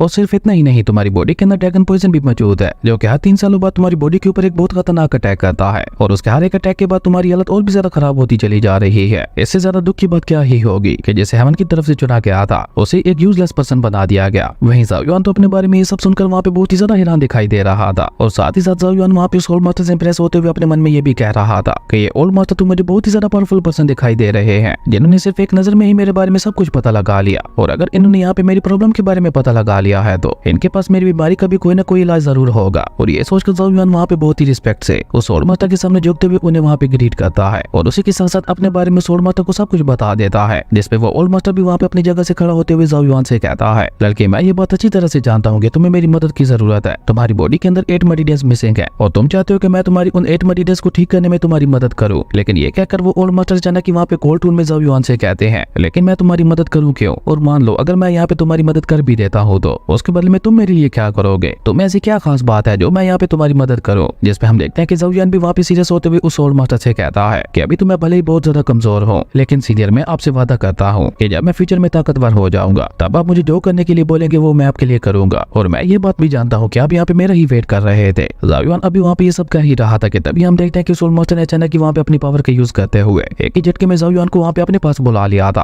और वो वहाँ पे ज़ाओ युआन की आंखों में आंखें डालकर कोल्ड टून में दोबारा उससे सवाल करते हुए पूछते हैं, बच्चे तुम्हें ऐसा क्यों लगता है कि मैं यहाँ पे तुम्हारा वेट कर रहा था? जिसपे ज़ाओ युआन वहाँ पे ओल्ड मास्टर को जवाब देते हुए बताता है कि मुझे ये तो नहीं पता कि आखिर आप मेरा यहाँ पे वेट क्यों कर रहे थे, लेकिन बस मुझे अंदर से फीलिंग आ रही है कि आप यहाँ पे मेरा ही इंतजार कर रहे थे। और रही बात कि मेरे अंदर क्या खास बात है, तो ये आप मुझसे बेहतर जानते होंगे, क्योंकि मेरे अंदर ऐसी कोई खास बात तो जरूर होगी जिसकी वजह से आप जैसे एक महान मास्टर को यहाँ पे मेरा वेट करना पड़ा। ज़ाओ युआन की ये सारी बातें सुनकर वो ओल्ड मास्टर वहाँ पे ज़ाओ युआन से काफी ज्यादा इंप्रेस दिखाई दे रहे थे। इवन अब तो उन्होंने वहाँ पे ज़ाओ युआन को छोड़ भी दिया था। और वो दोबारा वहाँ पे ज़ाओ युआन से कहते हैं कि अभी तो तुम इस काबिल भी नहीं हो कि तुम अपनी भी रक्षा कर सको, लेकिन चलो जब किस्मत तुम्हें मेरे पास ले ही आई है तो मैं भी किस्मत के ऊपर यकीन कर ही लेता हूँ। तो बताओ मुझे, अगर मैं तुम्हारी मरीजस को ठीक कर देता हूँ तो उसके बदले में तुम मेरे लिए क्या करोगे? जिसपे हम देखते हैं कि ज़ाओ युआन वहाँ पे एक बार फिर से उस ओल्ड मास्टर को ग्रीट करते हुए कहता है कि आप जो बोलेंगे वो मैं करने के लिए तैयार हूँ। जिसपे वो ओल्ड मास्टर अपनी बेटी में याओ याओ की तरफ देखते हुए ज़ाओ युआन से कहते हैं कि मैं चाहता हूँ कि तुम्हारी मरीजस को ठीक करने के बदले में तुम मेरी पोती याओ याओ को यहाँ से अपने साथ ले जाओगे और हमेशा उसकी रक्षा करोगे। वहीं उस ओल्ड मास्टर की ये बात सुनकर ज़ाओ युआन से भी ज्यादा बड़ा झटका तुम्हें याओ याओ को लगता है। और वो वहाँ पे अपने ग्रैंडफादर को ऐसा करने के लिए मना भी करने लगी थी और वो वहाँ पे अपने ग्रैंडफादर के साथ ही रुकने की जिद कर रही थी। लेकिन हम देखते हैं कि उसके ग्रैंडफादर उसे वहाँ पे समझाते हुए कहते हैं, मेरी बेटी मैं भी तुम्हें खुद से अलग तो नहीं करना चाहता, लेकिन हमारी किस्मत में यही लिखा है तुम्हें मुझसे अलग होना ही होगा, क्योंकि फ्यूचर में मेरे ऊपर जो मुसीबत आने वाली है उसके चलते मैं तुम्हें अपने साथ नहीं रख सकता, इसलिए तुम्हें इस लड़के के साथ ही जाना होगा। जिसपे मैं याओ अपने ग्रैंडफादर से कहती है, पर ग्रैंडफादर ये लड़का तो बहुत ही ज्यादा कमजोर है, ये तो अपनी भी रक्षा नहीं कर सकता, फिर भले ये मेरी रक्षा क्या ही करेगा। मैं याओ की ये बात सुनकर उसके ग्रैंडफादर उसे कहते हैं कि मैं जानता हूँ ये लड़का बहुत ही ज्यादा कमजोर है, पर इसके फ्यूचर के बारे में ना तो तुम जानती हो और ना ही मैं, इसलिए जो किस्मत चाहती है हमें वही करना होगा। अपने ग्रैंडफादर की ये बात सुनकर मिस जाओ याओ वहाँ पे उदास होते हुए अपने ग्रैंडफादर से पूछती है, ग्रैंडफादर क्या कभी मैं आपसे दोबारा मिल पाऊंगी? जिसपे हम देखते हैं कि ग्रैंडफादर वहाँ पे चुप हो गए थे। वो अपनी ग्रैंड डॉटर को वहाँ पे कोई भी जवाब नहीं देते, जैसे ये साफ साफ जाहिर हो रहा था कि उनके ऊपर जो मुसीबत आने वाली है वो उनकी जिंदगी और मौत से जुड़ी हुई है। हो सकता है उस मुसीबत का सामना करते हुए उनकी जान भी चली जाए। और तभी वो ओल्ड मास्टर वहाँ पे ज़ाओ युआन से सवाल करते हुए पूछते हैं, लड़के तुम बताओ तुम्हारा इस बारे में क्या कहना है? जिसपे ज़ाओ युआन भी वहाँ पे सीरियस होते हुए उस ओल्ड मास्टर को जवाब देते हुए बताता है कि आप दोनों बिल्कुल ठीक कह रहे हैं कि अभी मैं बहुत ज्यादा कमजोर हूँ, इवन अभी तक मैं सही से अपनी रक्षा भी नहीं कर सकता, लेकिन मैं यहाँ पे आपसे वादा करता हूँ अगर आप अपनी पोती की जिम्मेदारी मेरे ऊपर छोड़ते हैं तो मैं उसे बचाने के लिए अपनी जान तक को भी दांव पे लगा दूंगा, लेकिन मैं उसे कुछ नहीं होने दूंगा। ज़ाओ युआन की ये बात सुनकर वो ओल्ड मास्टर वहाँ पे ज़ाओ युआन से बहुत ज्यादा इंप्रेस हो गए थे, इवन उनके फेस पे एक स्माइल भी आ गई थी, क्योंकि जैसा उन्होंने सोचा था और जिस तरह के लड़के की उन्हें तलाश थी ज़ाओ युआन बिल्कुल वैसा ही था जो कि अपनों की हिफाजत करने के लिए अपनी जान तक भी दे सकता था। और तभी वो ओल्ड मास्टर वहाँ पे स्माइल करते हुए ज़ाओ युआन से कहते हैं, ओके अगर ऐसी बात है तो ठीक है, अब सबसे पहले मुझे तुम्हारी मर्जियस को ठीक करना होगा। और ये कहते साथ ही वो ओल्ड मास्टर वहाँ पे एक चुटकी बजाते हैं, जिसके चलते हम देखते हैं कि वहाँ पे ज़ाओ युआन के नीचे एक पोर्टल बन गया था और ज़ाओ युआन बेचारा वहाँ पे कुछ समय पाता वो सीधा वहाँ पे उस पोर्टल के अंदर गिर गया था। वहीं ज़ाओ युआन उस पोर्टल से होता हुआ एक डार्क रियलम में आ गया था, जहाँ पे ज़ाओ युआन को कुछ समझ ही नहीं आ रही थी कि आखिर ओल्ड मास्टर ने अचानक उसे यहाँ पे इस तरह से क्यों भेज दिया। पर ज़ाओ युआन इन सारी बातों को अपने ज़हन से बाहर निकालते हुए चुपचाप वहाँ पे उस डार्क रियलम में आगे बढ़ने लगा था। लेकिन अभी ज़ाओ युआन वहाँ से आगे बढ़ ही रहा था कि तभी एक रेड मोस्टर ने अचानक उसके सामने आते हुए वहाँ पे उसके ऊपर हमला कर दिया था। लेकिन हम देखते हैं कि ज़ाओ युआन वहाँ पे उस मोस्टर के सभी हमलों को रोकते हुए अपने बुल मार्क की ताकत का यूज करते हुए उस रेड मोस्टर के ऊपर एक बहुत ही ज्यादा खतरनाक हमला करके उसे वहीं पे खत्म कर देता है। और जैसे ही वो रेड मोस्टर वहाँ पे खत्म होता है तो उसकी रेड एनर्जी सीधा वहाँ पे ज़ाओ युआन की बॉडी के अंदर चली गई थी। और जैसे ही वो रेड एनर्जी वहाँ पे ज़ाओ युआन की बॉडी के अंदर एंटर होती है तो आज पहली बार ज़ाओ युआन को वहाँ पे अपनी बॉडी के अंदर अपनी मेरिडियंस महसूस होती है, जिसका मतलब था कि वो रेड एनर्जी वहाँ पे ज़ाओ युआन की मेरिडियंस को ठीक कर रही थी। और यहाँ पे ज़ाओ युआन को ओल्ड मास्टर का सारा प्लान भी समझ आ गया था। असल में वो यहाँ पे इन रेड मोस्टर्स के साथ भिड़वाते हुए उसकी मेरिडियंस को ठीक करना चाहते थे, लेकिन उसके लिए ज़ाओ युआन को वहाँ पे काफी सारे रेड मोस्टर्स को हराना था। इसलिए ज़ाओ युआन भी वहाँ पे उन रेड मोस्टर्स को सामना करने के लिए वहाँ पे तैयार हो गया था। और जैसे ज़ाओ युआन वहाँ से थोड़ा और आगे बढ़ता है तो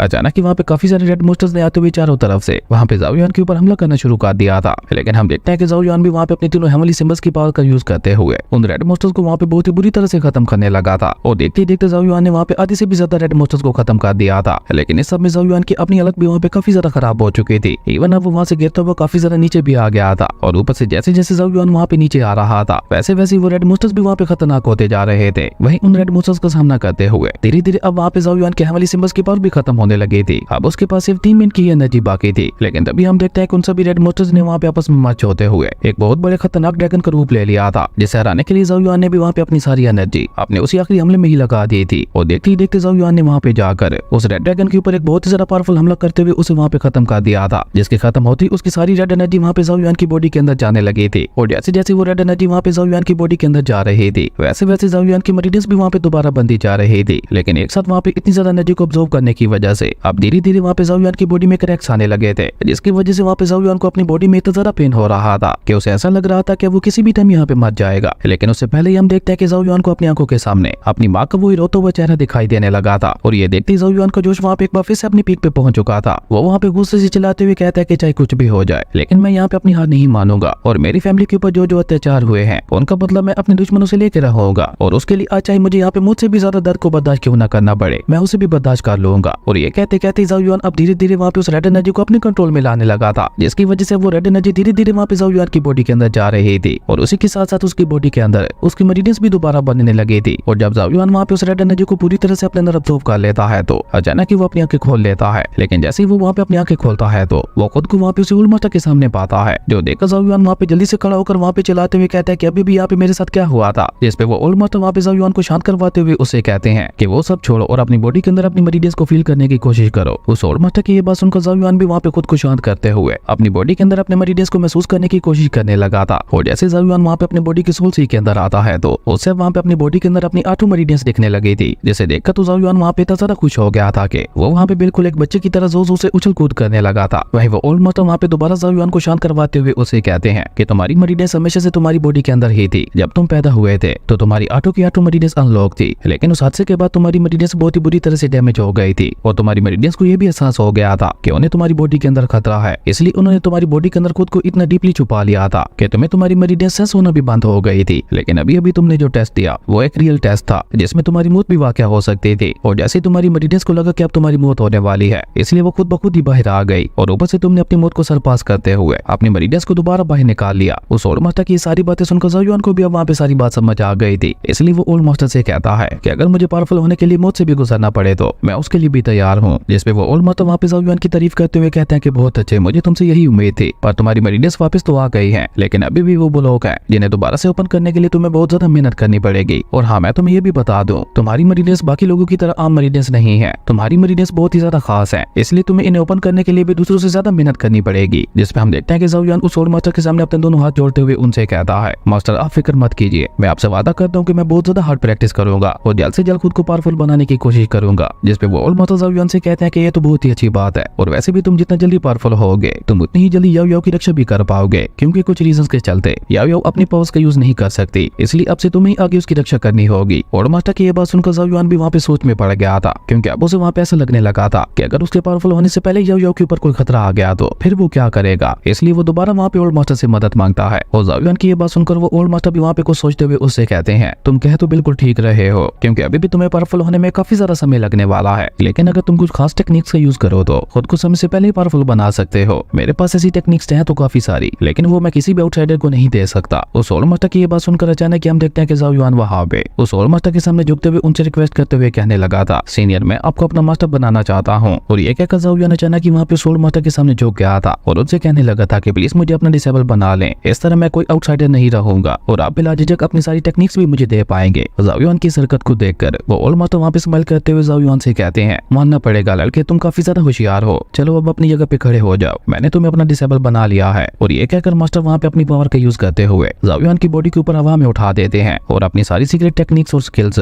वहाँ पे ज़ाओ युआन की बॉडी के अंदर डालने लगे थे। और साथ साथ वो वहाँ पे ज़ाओ युआन से ये भी कह रहे थे, किस्मत ने तुम्हें एक और मौका दिया है, इसका भरपूर फायदा उठाना, क्योंकि पिछली बार तुम्हारे साथ जो हादसा हुआ था वो तुम्हारे बस में नहीं था, लेकिन अब सब कुछ तुम्हारे बस में है। खैर अपनी सारी टेक्निक्स और स्किल्स वहाँ पे ज़ाओ युआन की बॉडी के अंदर डालने के बाद मास्टर उसे बताते हैं कि ये सभी टेक्निक्स और स्किल्स बहुत ही ज्यादा खतरनाक और पावरफुल है, जिनके इस्तेमाल तुम सिर्फ तभी कर पाओगे जब तुम अपनी आठों की आठों मरीडियस पर लॉक कर लोगे। लेकिन उन सभी टेक्निक्स में से एक ऐसी टेक्निक भी है जिन्हें तुम अपनी मरीडियस के पार के बगैर भी प्रैक्टिस कर सकते हो, जिसका नाम है dragon breath technique. Old master की ये बात सुनकर ज़ाओ युआन वहाँ पे एक बार फिर से उनके सामने अपने हाथ जोड़ते हुए उनका शुक्रिया अदा करने लगा था, क्योंकि ओल्ड मास्टर ने आज उसकी पूरी लाइफ ही बदल दी थी। लेकिन तभी हम देखते हैं कि ओल्ड मास्टर वहाँ पे ज़ाओ युआन से एक और सवाल करते हुए पूछते हैं कि जब तुम डार्क रियलम के अंदर उन रेड मॉन्स्टर्स के साथ फाइट कर रहे थे तब मैंने देखा था कि तुम वहाँ पे कुछ हेवनली सिंबल्स का यूज कर रहे थे, तो क्या तुम्हें उन हेवनली सिंबल्स में कुछ दिलचस्पी है। जिस पे ज़ाओ युआन हाँ में अपना सारे हिलाते हुए अपने मास्टर को बताता है कि हाँ अभी तक वही हेवनली सिंबल्स ही तो मेरी पावर के एकमात्र सहारा रहे हैं। और अभी ज़ाओ युआन वहाँ पे ये सब क्या ही रहा था कि तभी हम देखते हैं कि ओल्ड मास्टर ने वहाँ पे ज़ाओ युआन को वहाँ पे अपनी एक और डिवाइन टेक्निक पास कर दी थी, जिसका नाम स्पिरिचुअल डिवाइन इंक टेक्निक था। ये डिवाइन टेक्निक फ्यूचर में ज़ाओ युआन के काफी ज्यादा काम आने वाली थी, उसके हेवनली सिंबल्स की पावर को बढ़ाने के लिए। और इन सभी टेक्निक्स को देने के बाद ओल्ड मास्टर वहाँ पे ज़ाओ युआन को अपना डिसेबल बनने की खुशी में एक डिवाइन पेन भी दे देते हैं, जो कि किसी ट्रायल से कम नहीं था। लेकिन अब क्योंकि ज़ाओ युआन ओल्ड मास्टर का डिसेबल बन चुका था तो ये उन्होंने गिफ्ट के तौर पर ज़ाओ युआन को दिया था। उस डिवाइन पेन का नाम था टियान युआन ब्रश,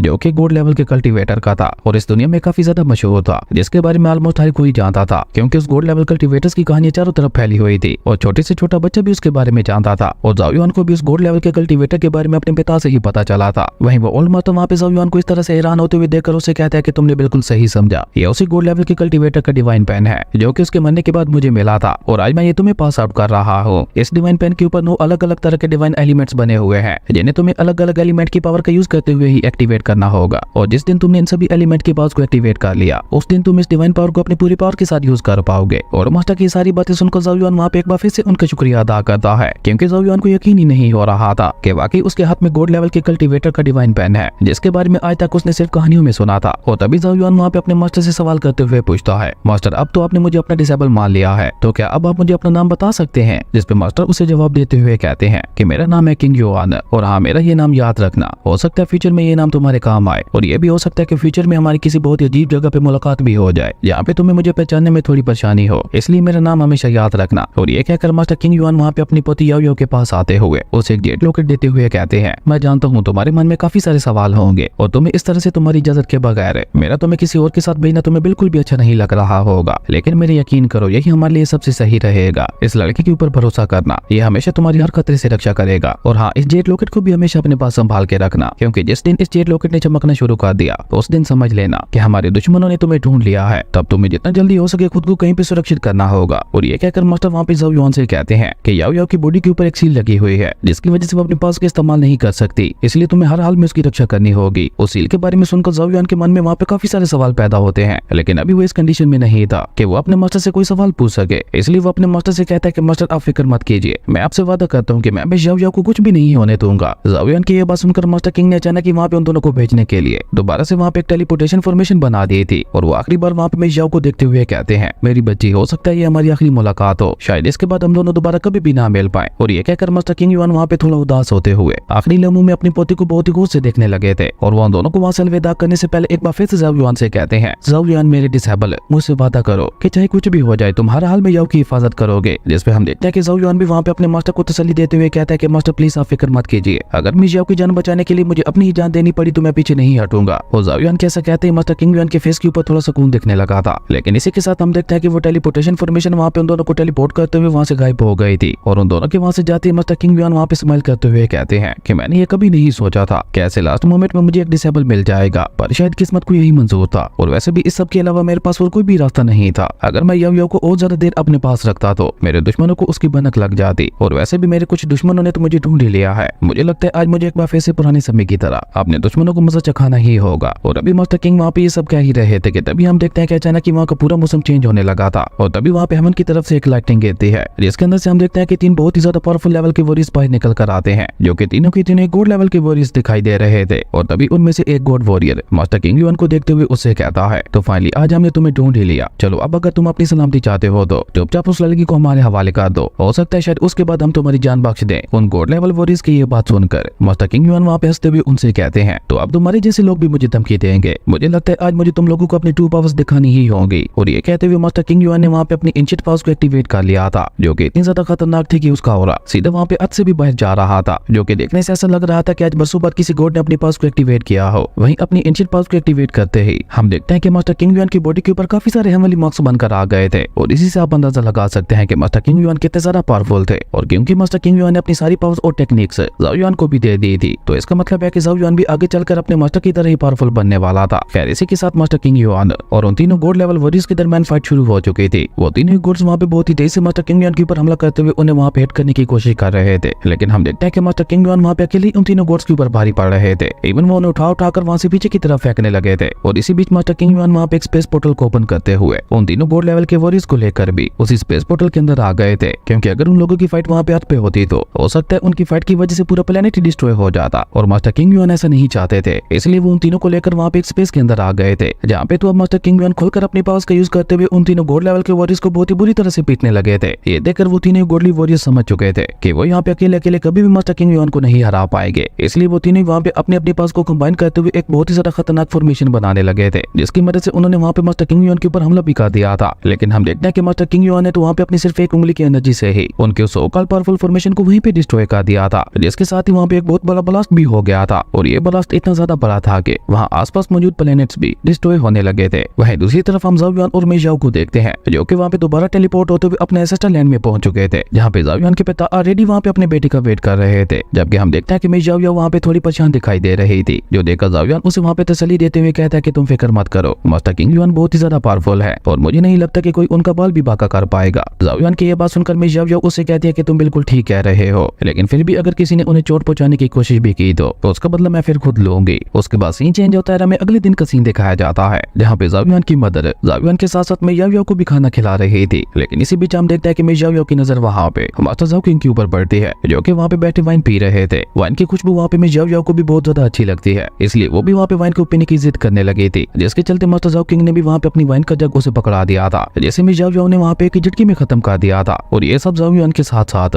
बाकी सभी भी आंखें फाड़े देख रहे थे। इवन ज़ाओ युआन की मदद जिनका नाम स्किन यो था, वो तो वहाँ पे अपने हस्बैंड के ऊपर बहुत ज्यादा गुस्सा भी करने लगी थी, क्योंकि उन्होंने एक लड़की को यहाँ पे वाइन पिला दी थी। लेकिन इसी बीच हम देखते हैं कि अचानक स्किन यो की हालत वहाँ पे खराब होने लगी थी, जो देखते हुए मे ज़ाओ ने वहाँ पे अपने पास एक डेड लोटस फ्लावर को बाहर निकालते हुए उसे वहाँ पे स्किन यो को दे दिया था। जैसे स्किन यो लेने से थोड़ा हिचकिचा रही थी, पर ज़ाओ युआन के कहने पर उन्होंने वहाँ पे उस लोटस फ्लावर को ले लिया था, क्योंकि वो लोटस फ्लावर उन्हें हील करने में काफी ज्यादा मदद कर सकता था। और अभी वो सभी लोग वहाँ पे इसी तरह से खुशी के पल बिता ही रहे थे कि तभी हम देखते हैं कि एक सर्वेंट जल्दी से भागते हुए आकर वहाँ पे मास्टर ज़ाओ किंग को बताता है, मास्टर हेड मास्टर चू टियांग आपसे मिलने के लिए आए हुए हैं। अपने सर्वेंट की ये बात सुनकर मास्टर ज़ाओ किंग भी वहाँ पे थोड़ा सीरियस हो गए थे। उसके बाद सीन चेंज होता है, हमें ज़ाओ पैलेस के मेन हल्का सीन दिखाया जाता है, जहाँ हेड मास्टर चू टियांग मास्टर ज़ाओ किंग को ग्रीट करते हुए उन्हें बताते जाता है, मास्टर जैसा कि आप जानते हैं कि ऐसे ठीक 2 महीने बाद बिग कंपटीशन आने वाला है और अगर इस बार भी हमारी क्लास हार गई तो मास्टर ज़ू किंग इस मौके का फायदा उठाते हुए हमें दबाने की अपनी पूरी कोशिश करेगा और हो सकता है वो एकेडमी के मामले में इंटरफेयर करते हुए टैलेंटेड डिसेबल्स को भी आगे आने से रोके, क्योंकि वो एक बहुत ही घटिया किस्म का इंसान है जो कि अपने फायदे के लिए किसी भी हद तक जा सकता है। हेडमास्टर जूटियन की ये सारी बातें सुनकर मास्टर ज़ू किंग भी वहाँ पे सोच में पड़ गए थे, क्योंकि उन्हें भी वहाँ पे समझ नहीं आ रहा था कि आखिर ज़ू किंग का क्या जाए। लेकिन हम देखते हैं कि ज़ाओ युआन वहाँ पे बीच में आते हुए अपने पिता और अपने मास्टर को तसल्ली देते हुए कहता है कि आप दोनों फिक्र मत करें, बिग कंपटीशन के लिए अभी काफी ज्यादा समय बाकी है और मैं आपसे वादा करता हूँ कि मैं उस कंपटीशन को जीतकर अपनी क्लास को जितवा दूंगा। उसके बाद ज़ू किंग कुछ भी नहीं कर पाएगा। लेकिन हेडमास्टर चू भी ये बात अच्छी तरह से जानते थे कि ज़ाओ युआन की मरीनेस अभी तक अवेकन नहीं हुई, तो फिर भला वो अकेला ही बिग कंपटीशन को कैसे जीत सकता था। इसलिए मास्टर चू ने अपनी क्लास से मिस यूवी को चुना था उस बिग कंपटीशन के लिए, क्योंकि मिस यूवी अपनी क्लास की सबसे टैलेंटेड बच्ची थी। इवन उसने अपनी 6 मरीनेस को ओपन करते हुए उनके ऊपर मास्टरी भी हासिल कर ली थी। लेकिन हम देखते हैं कि ज़ाओ युआन भी वहाँ पे मास्टर चू को तसल्ली देते हुए कहता है कि मास्टर चू आप फिक्र मत कीजिए, मैं आपसे वादा करता हूँ कि इस बार का बिग कंपटीशन हमारी क्लास ही जीतेगी। जिस पे मास्टर चू भी उनका शुक्रिया अदा करते हुए वहाँ से चले गए थे। उसके बाद सीन चेंज होता है, हमें एक मार्केट का सीन दिखाया जाता है जहाँ पे मिस यूवी और ज़ाओ युआन दोनों बातें करते हुए वहाँ पे टहल रहे थे और वो दोनों ही वहाँ पे आने वाले कंपटीशन के बारे में बातें भी कर रहे थे। उन दोनों ने वहाँ पे इनर डिसेबल बनने का भी डिसाइड कर लिया था, जबकि हम देखते हैं कि दूसरी लिंची भी वहाँ पे उन दोनों के ऊपर नजर रखे हुए था और उसी के साथ मिस यूवी को वहाँ पे ज़ाओ युआन के इतने ज्यादा करीब देखकर उसे वहाँ पे बहुत ज्यादा जलन भी हो रही थी, क्योंकि वो अपने मन ही मन में मिस यूवी को बहुत ज्यादा पसंद करता था। लेकिन मिस यूवी के दिल में तो ज़ाओ युआन बसा हुआ था। तभी किन्ही भी वहाँ पे लिंची के पास आकर उसे वहाँ पे और ज्यादा भड़काते हुए कहता है कितने अफसोस की बात है कि मिस यूवी अपना टाइम उस बेकार के लड़के के साथ बर्बाद कर रही है। हालांकि उसे तो तुम्हारे जैसे एक टैलेंटेड लड़के के साथ होना चाहिए था, लेकिन यूवी अभी पूरी तरह से ज़ाओ युआन के पीछे पागल है। पर अगर तुम आने वाले बिग कंपटीशन के अंदर ज़ाओ युआन को सबके सामने बेइज्जत करते हुए उसे हरा दो तो तुम मिस यूवी की नजरों में आ सकते हो और हो सकता है तुम्हारे कमाल के टैलेंट को देखते हुए मिस यूवी तुम्हें पसंद भी करने लगे। जिस पे हम देखते हैं कि लिंची भी वहाँ पे किन्ही की बातों में आते हुए उसे कहता है कि जाता तो मैं भी यही हूँ, लेकिन बिग कंपटीशन के अंदर किसका सामना किससे होगा ये हम लोग डिसाइड नहीं कर सकते। जिस पे किन्ही उसे कहता है कि तुम उसकी फिक्र मत करो, वो सारी अरेंजमेंट्स मैंने पहले से ही कर दी है। हम दोनों की तरह ज़ाओ युआन के और भी काफी सारे दुश्मन है जो कि उसे बिग कंपटीशन के अंदर हराने की अपनी पूरी कोशिश करेंगे। लेकिन अगर वो लोग ना हरा पाए तो उसके बाद ज़ाओ युआन के साथ फाइट करने की तुम्हारी बारी आएगी और तब तुम्हें मिस यूवी के सामने खुद को साबित करना होगा कि तुम उसके लिए ज़ाओ युआन से बहुत ही ज्यादा बेहतर हो। किन्ही की ये बात सुनकर तो लिंची वहाँ पे बहुत ही ज्यादा खुश हो गया था, क्योंकि वो तो न जाने कब से ही ज़ाओ युआन को मजा चखाना चाहता था और फाइनली अब उसे यह मौका बिग कंपटीशन के अंदर मिलने वाला था। वहीं किन्ही ने बिग कंपटीशन के बाद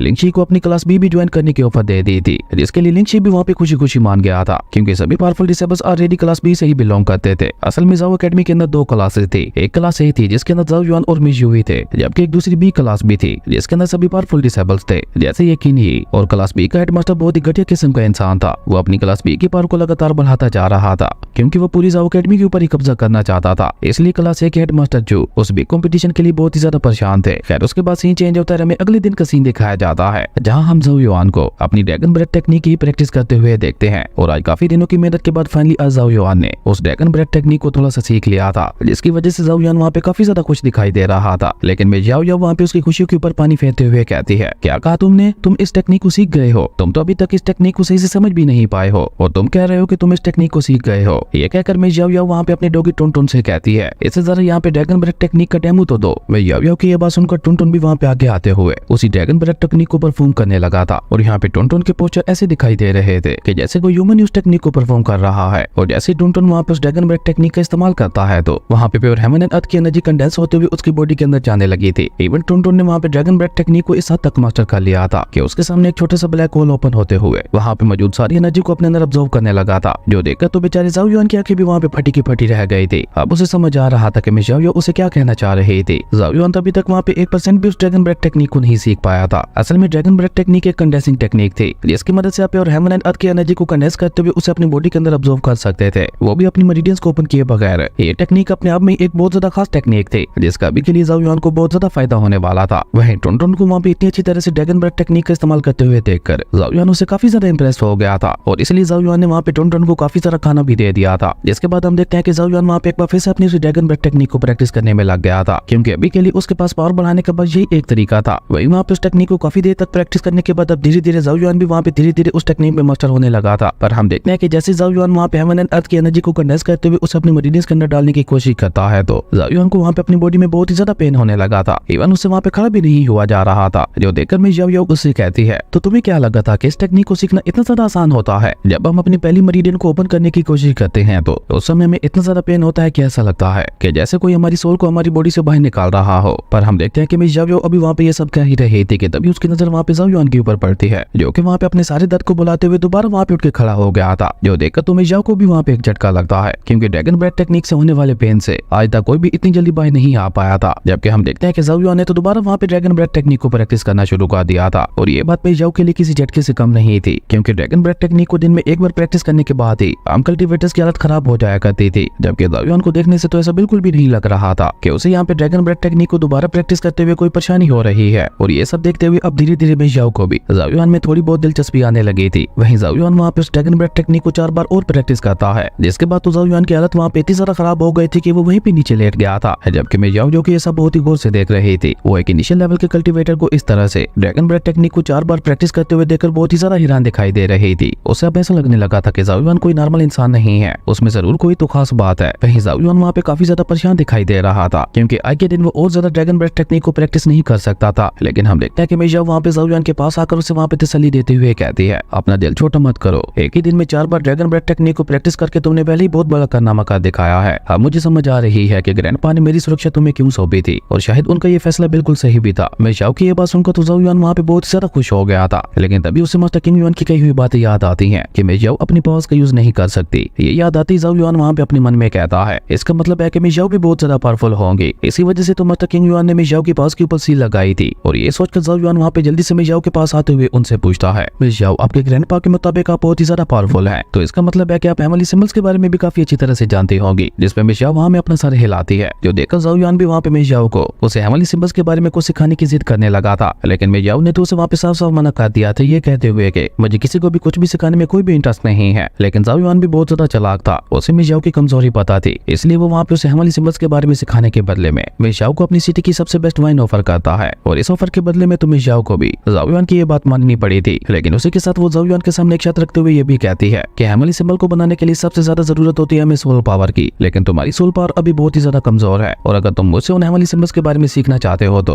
उसके लिए सबसे पहले तुम्हें अपनी सोल पावर को बढ़ाना होगा। मियाओ की ये बात सुनकर ज़ाओ युआन भी इसके लिए मान गया था। तो उसके बाद हमें अगले दिन का सीन दिखाया जाता है, जहाँ Zhao yuan master king yuan की बताई हुई एक टेक्निक के मुताबिक अपनी सोल पावर को बढ़ाने के लिए वहाँ पे प्रैक्टिस करने लगा था। और उस टेक्निक को प्रैक्टिस करते करते उसकी सोल वहाँ पे एक अलग रियलम में आ गई थी, जहाँ पे उसे अपने कानों में एक आवाज सुनाई देती है, जो कि वहाँ पे ज़ाओ युआन को बता रही थी कि अगर तुम इस टेक्निक को मास्टर करना चाहते हो तो तुम्हें यहाँ पे बने हुए 9 पोर्टल्स में से आगे बढ़ना होगा। जैसे तुम्हें अभी अपने सामने ये पोर्टल दिखाई दे रहा है, इससे होते हुए जब तुम आगे बढ़ोगे तो तुम लेवल 2 पे पहुंच जाओगे। पर हाँ, मेरी एक और बात याद रखना, जैसे जैसे तुम आगे बढ़ते जाओगे वैसे वैसे तुम्हारे ऊपर प्रेशर भी बहुत ज्यादा बढ़ता जाएगा, और जिस दिन तुमने सभी पोर्टल्स को पार कर लिया उस दिन समझ जाना कि तुम्हारी सोल पावर तुम्हारे पीक पे पहुंच चुकी है। पर मैं तुम्हें पहले ही सुधार कर देना चाहता हूँ, ये मेथड बहुत ही ज्यादा तकलीफदेह होने वाला है। लेकिन ज़ाओ युआन तो पावरफुल होने के लिए किसी भी दर्द को बर्दाश्त कर सकता था, इसलिए हम देखते हैं कि ज़ाओ युआन वहाँ पे ज्यादा ना सोचते हुए जल्दी से वहाँ पे आगे बढ़ते हुए सीधा पहले वाले पोर्टल के अंदर चला गया था। और जैसे वो उस पोर्टल से होते हुए सेकंड लेवल के ऊपर आता है तो वाकई वहाँ पे उसकी सोल के ऊपर प्रेशर बढ़ गया था। और अभी ज़ाओ युआन को वहाँ पे आई हुई थोड़ी ही देर गुजरी थी कि उसकी सोल के ऊपर प्रेशर इतना ज्यादा बढ़ गया था कि अचानक ही हम देखते हैं कि उसकी सोल वहीं पे डिस्ट्रॉय हो गई थी। और ऐसा होते ही ज़ाओ युआन वहाँ से होता हुआ दोबारा पहले वाले लेवल के ऊपर आ गया था। और इस एक बार में ज़ाओ युआन को वहाँ पे बहुत ज्यादा तकलीफ हो रही थी, लेकिन ज़ाओ युआन भी हार मानने वालों में से कहा था। वो भी वहाँ पे खुद को अंदर से मजबूत बनाते हुए कहता है कि मुझे लगता है वो आवाज इसी दर्द के बारे में बात कर रही थी, पर मुझे चाहे यहाँ पे जितना मर्जी दर्द हो, मैं इस टेक्निक को यहाँ पे बार बार प्रैक्टिस करूंगा ताकि मैं जल्द से जल्द अपनी सोल पावर को बढ़ा सकूं। और ये कहकर ज़ाओ युआन दोबारा वहाँ पे आगे बढ़ते हुए एक बार फिर से ट्राई करने की कोशिश करता है, लेकिन रिजल्ट सेम ही रहता है। लेकिन हम देखते हैं कि ज़ाओ युआन भी वहाँ पे इतना ज्यादा दर्द होने के बावजूद भी बार बार वहाँ पे उस टेक्निक को प्रैक्टिस करने लगा था, पर उसका कोई भी फायदा नहीं हो रहा था, क्योंकि जैसे ही वो सेकंड लेवल के ऊपर जाता था तो उसकी सोल वहाँ के प्रेशर की वजह से वहीं पे डिस्ट्रॉय हो जाया करती थी। वहीं दूसरी तरफ हम मियाओ को देखते हैं, जो कि वहाँ पे ज़ाओ युआन की बॉडी के पास बैठे हुए उसके ऊपर नजर रखे हुए थे। लेकिन वहाँ पे सुबह से शाम हो चुकी थी, पर ज़ाओ युआन अभी भी वहाँ पे अपनी प्रैक्टिस में लगा हुआ था, जो देखकर तो अब धीरे धीरे मियाओ को भी वहाँ पे ज़ाओ युआन की चिंता होने लगी थी। पर मियाओ वहाँ पे कुछ कर पाती उससे पहले ही अचानक हम देखते हैं कि ज़ाओ युआन की बॉडी से बहुत ही ज्यादा पावरफुल एनर्जी रिलीज होने लगी थी, जिसका मतलब था कि ज़ाओ युआन ने सक्सेसफुली पहले वाले पोर्टल को पार कर लिया है और अब उसकी सोल सेकंड लेवल में भी सर्वाइव कर पा रही है। और इसी के साथ ज़ाओ युआन ने वहाँ पे अपनी आंखें भी खोल ली थी, जो देखकर मियाओ जल्दी से वहाँ पे ज़ाओ युआन से सवाल करते हुए पूछती है, तो इसका मतलब है कि तुमने सक्सेसफुली पहले वाले पोर्टल को पार कर लिया, पर मुझे ये बताओ कि तुम्हें इस पहले वाले पोर्टल को पार करने के लिए कितनी बार मरना पड़ा। जिस पे ज़ाओ युआन सीधे सीधा वहाँ पे मियाओ को जवाब देते हुए कहता है कि मुझे उस पहले पोर्टल को पार करने के लिए 90 से भी ज्यादा बार वहाँ पे मरना पड़ा। ज़ाओ युआन की ये बात सुनते ही मियाओ को वहाँ पे एक झटका लगता है, क्योंकि आज तक कोई भी लगातार इतनी ज्यादा देर इस टेक्निक को प्रैक्टिस नहीं कर पाया था। एक बार मरने के बाद ही लोगों की हालत इतनी ज्यादा खराब हो जाया करती थी कि वो दोबारा उस टेक्निक को प्रैक्टिस करने के बारे में सोचते भी नहीं थे। जबकि ज़ाओ युआन ने तो यहाँ पे एक ही दिन में 90 बार से भी ज्यादा मरते हुए पहले पोर्टल को पार कर लिया। ये बात भी किसी बड़े कारनामे से कम नहीं थी। और मियाओ के दिल में भी अब धीरे धीरे ज़ाओ युआन की रिस्पेक्ट बढ़ने लगी थी। वो ज़ाओ युआन के पास आते हुए उसे कहती है, अब जब तुम्हारी सोल पावर किसी हद तक पावरफुल हो गई है तो अब तुम अपने मास्टर के दिए हुए उस डिवाइन पेन का भी यूज कर सकते हो। जिसे बाहर निकलते हुए जैसे ज़ाओ युआन वहाँ पे उसके अंदर अपनी सोल पावर डालता है तो उस डिवाइन पेन का पहले वाला हेवनली सिंबल एक्टिवेट हो गया था, जिसका मतलब था कि ज़ाओ युआन उस डिवाइन पेन की 10% तक की पावर का यूज कर सकता था। अब ज़ाओ युआन वहाँ पे उस डिवाइन पेन का यूज करते हुए किसी भी तरह का हेवनली सिंबल बना सकता था और उसके बनाए हुए आर्म से हेवनली सिंबल के अंदर भी बाकी हेवनली सिंबल्स के मुकाबले में 10 गुना ज्यादा पावर होने वाली थी। जो देखकर मिस जाओ वहाँ पे ज़ाओ युआन से कहते हैं कि अब तुम मुझसे सीखने के लायक हो गए हो। इसलिए सबसे पहले मिस जाओ वहाँ पे ज़ाओ युआन को एक टाइगर और हेवनली सिंबल के बारे में बताती है और उसे कोई वहाँ पे ज़ाओ युआन से प्रैक्टिस करवाने लगी थी। लेकिन हम देखते हैं कि ज़ाओ युआन वहाँ पे बार बार उस टाइगर और हेवनली सिंबल को बनाने में नाकाम हो रहा था, जिसकी वजह से मिस जाओ उसे वहाँ पे साथ साथ डांट भी रही थी। लेकिन ज़ाओ युआन भी हार मानने वालों में से कहा था। वो अगले 3 महीनों तक लगातार उस टाइगर और हेवनली सिंबल की प्रैक्टिस करता रहता है और साथ साथ वो अपनी ड्रैगन ब्रेथ टेक्निक के साथ साथ अपनी सोल पावर को बढ़ाने वाली टेक्निक का भी इस्तेमाल कर रहा था। और 3 महीनों तक लगातार इन टेक्निक्स को प्रैक्टिस करते हुए ज़ाओ युआन काफी हद तक इन तीनों टेक्निक्स में मास्टरी हासिल कर चुका था। उसके बाद सीन चेंज होता है, हमें ग्रैंड कंपटीशन वाले दिन का ही सीन दिखाया जाता है जहाँ ज़ाओ एकेडमी के सभी डिसेबल्स एक बैटल अरीना के अंदर आए हुए थे, क्योंकि यहीं पे ज़ाओ एकेडमी का ग्रैंड कंपटीशन होने वाला था। और यहाँ पे पूरे 3 महीनों के बाद ज़ाओ युआन की मिज़ुई के साथ मुलाकात हो रही थी और इन 3 महीनों के अंदर मिज़ुई ने भी बहुत ज्यादा हार्ड प्रैक्टिस करते हुए अपनी 7वीं मेरिडियन को भी अनलॉक कर लिया था। जो देखकर ज़ाओ युआन वहाँ पे उसकी तारीफ करते हुए कहने लगा था कि तुम तो वाकई बहुत ज्यादा कमाल की हो, जबकि मिज़ुई को भी ज़ाओ युआन के अंदर एक नया बदलाव दिखाई दे रहा था। लेकिन वो क्या था ये अभी उसे भी सही से मालूम नहीं था। वहीं दूसरी तरफ ज़ाओ युआन के सारे दुश्मन जिन्होंने आपस में हाथ मिला लिया था वो दूसरे खड़े होकर ज़ाओ युआन के ऊपर नजर रखे हुए थे और बहुत ही गुस्से भरी नजरों से ज़ाओ युआन को देख रहे थे। आज ऐसे वो लोग यहाँ पे ठान के आए थे कि वो ज़ाओ युआन के इस कंपटीशन के अंदर बहुत ही बुरा हाल करने वाले हैं। जबकि हम देखते हैं कि क्लास बी का मास्टर भी वहाँ पे क्लास ए के मास्टर का मजाक उड़ाते हुए उसे कह रहा था कि इस कंपटीशन को करवाने की जरूरत ही क्या थी, हर साल तो ये कंपटीशन हमारी क्लास बी ही जीतती है और इस बार भी सेम वही रिजल्ट होगा। और इस बार अगर हमारी क्लास बी जीत जाती है तो पूरी ज़ाओ एकेडमी हमारे कंट्रोल के अंदर आ जाएगी। लेकिन क्लास ए का मास्टर जो कि और कोई नहीं बल्कि मास्टर चू ही थे, वो क्लास बी के मास्टर से कहते हैं कि आपको इतनी जल्दी फैसला करने की कोई जरूरत नहीं है, अभी तक तो ये कंपटीशन शुरू भी नहीं हुआ, अभी कोई भी फैसला लेना जल्दबाजी होगी। लेकिन मास्टर चू ने ये सब कह तो दिया था पर फिर भी वो अंदर से काफी ज्यादा डरे हुए थे, क्योंकि वो क्लास बी की पावर से अच्छी तरह से वाकिफ थे। तब एक एल्डर वहाँ पे बैटल अरीना के अंदर आकर वहाँ पे अनाउंस करते हुए कहता है सबसे पहली फाइट यहाँ पे पी यून और ज़ाओ युआन के दरमियान होगी। ये सुनते ही वो सभी डिसेबल्स वहाँ पे आपस में खुसर फुसर करने लगे थे। वो सभी आपस में बातें करते हुए कहने लगे थे कि पी यून तो एक बहुत ही ज्यादा पावरफुल डिसेबल है जिसने अपनी 3 मेरिडियंस को भी ओपन कर लिया है, जबकि उसके मुकाबले में ज़ाओ युआन ने तो अभी तक अपनी 1 मेरिडियन को भी ओपन नहीं किया। यानी इस फाइट के रिजल्ट हम पहले ही प्रेडिक्ट कर सकते हैं। पी यून बहुत ही आसानी से ज़ाओ युआन को इस फाइट में हरा देने वाला है और अगर ज़ाओ युआन पहले ही फाइट हार गया तो वो तो इस बिग कंपटीशन से बाहर हो जाएगा। प्रिंस युआन की किस्मत वाकई बहुत ज्यादा खराब है। वहीं मिज़ुई को भी वहाँ पे ज़ाओ युआन की बहुत ज्यादा चिंता हो रही थी, लेकिन क्योंकि वो भी इस बारे में कुछ नहीं कर सकती थी इसलिए वो ज़ाओ युआन से बस इतना ही कहती है कि अपना ख्याल रखना। जिस पे ज़ाओ युआन वहाँ पे एक स्माइल के साथ उसे कहता है कि तुम मेरी फिक्र मत करो, तुम देखना आज तुम्हें यहाँ पे एक बहुत बड़ा सरप्राइज मिलेगा। और ये कहते हुए ज़ाओ युआन सीधा वहाँ से बैटल अरीना के अंदर आ गया था। ज़ाओ युआन को बैटल अरीना के अंदर आते हुए देखकर पी यून भी वहाँ पे बहुत ही कूल तरीके से